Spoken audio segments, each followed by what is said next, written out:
سلام علیکم. اینم با حاجی‌ها در عرفات قرار داریم. در عرفات اینا در عرفات که چندین بار برای این مکان صحبت کرده بودیم. یکی از مقدس‌ترین مکان و حساب می رود از حج فرضی اساس همین عرفات است.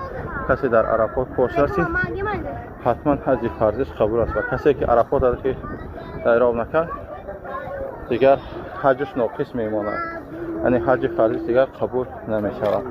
اساس در حج فرضی عرفات است و عمره ما تنها زیارت می حاجی ما هستیم.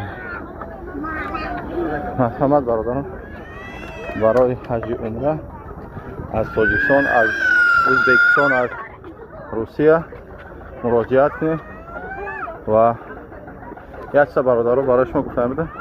از روسیه برادرها کسانی که آمدنی هست میتونن پولشون برده نلیشی در همون آدرس ها را میتونشون در همونجا میسپارن و از اونجا یک چند چیزی بی پول میگیرن، یعنی احرامی بی پول، یک سمکه و سمکه بری و یک سلنسی از اونجا بی پول میگیرن.